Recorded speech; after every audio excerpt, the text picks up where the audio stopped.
Are you looking to add some divine flair to your spellcasting? Tired of the same old blessings and healing words?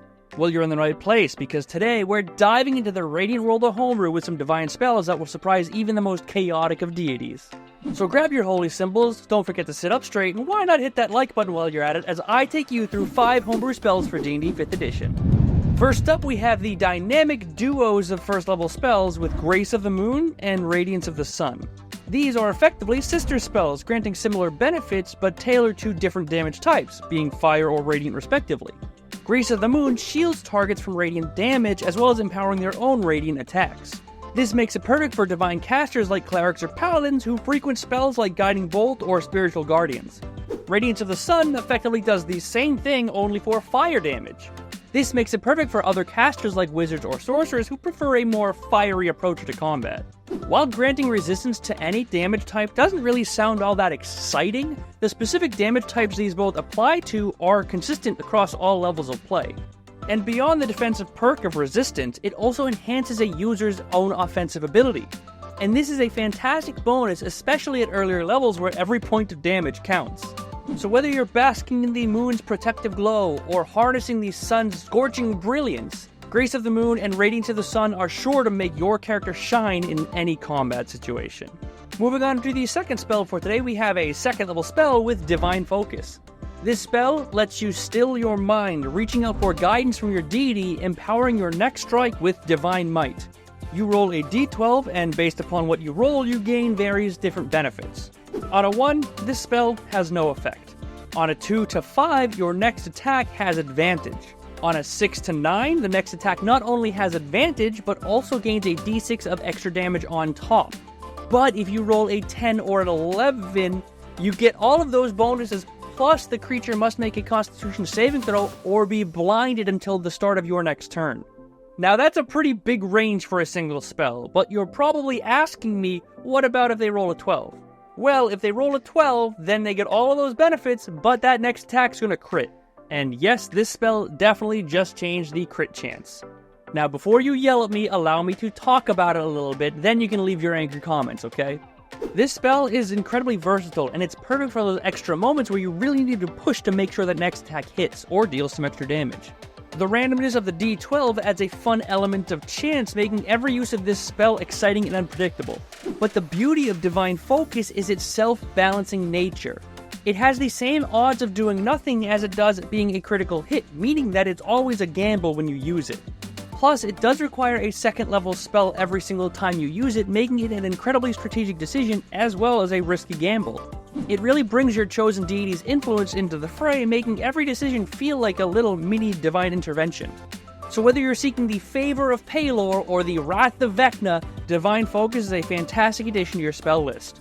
Next up, we are once again stepping up the staircase of spell slots with the third level spell, Blinding Radiance.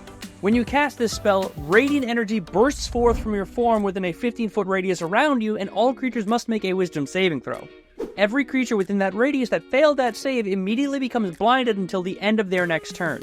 Meanwhile, all creatures of your choice within that radius heal for an amount equal to your proficiency bonus.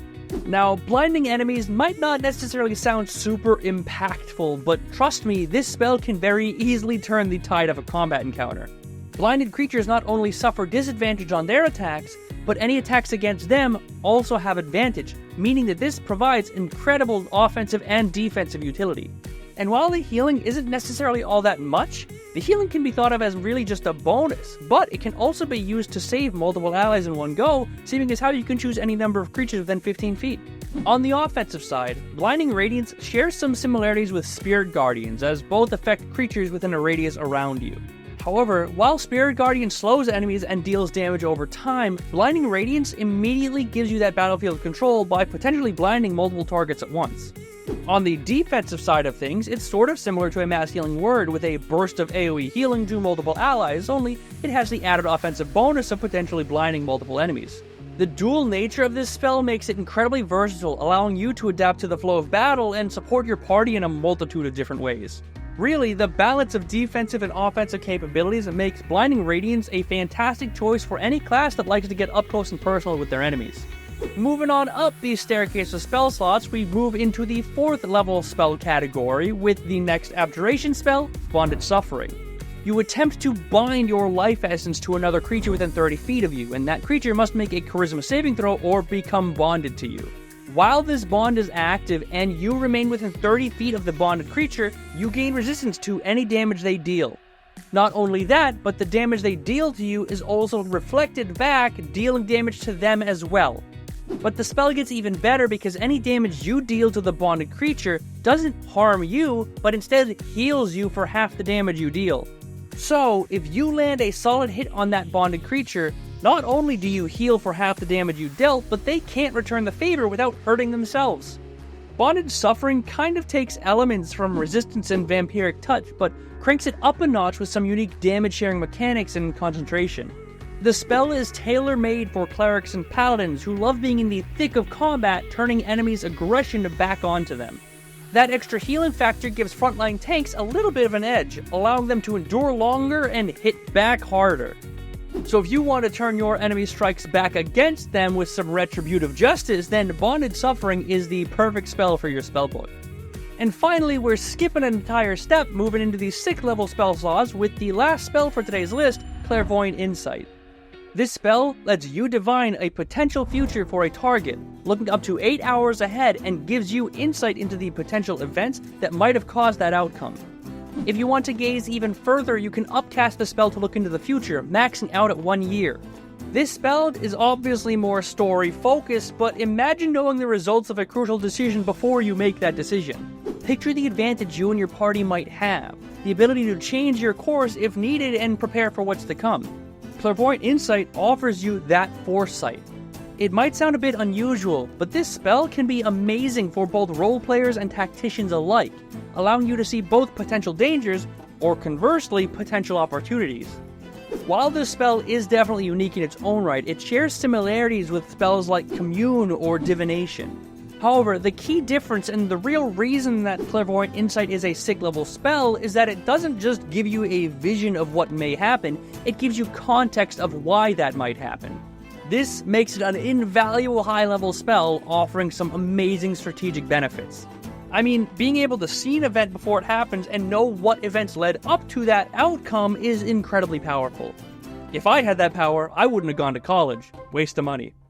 Imagine using this on your party before you walk into the big bad evil guy's lair. You not only would have an idea of what traps he has, but how he might initially respond to you.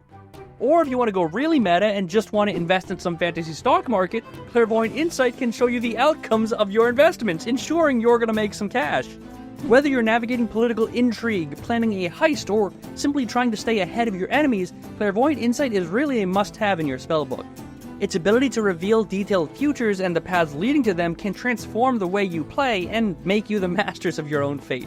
So if you're looking to prevent disasters, seize golden opportunities, or simply outmaneuver your foes, Clairvoyant Insight is the spell that will make you the true seer of your adventuring party. But that's all I have for today. If you're interested in other homebrew spells, I've linked playlists in the corner and description below for you to check out. Also, if you have any cool homebrew spells that you've made, let me know in the comments below, I'd love to hear them. I read every comment, almost always reply, and who knows, I might even feature your comment in the next video. Thank you very much for watching, I hope you enjoyed, and I will see you on Friday.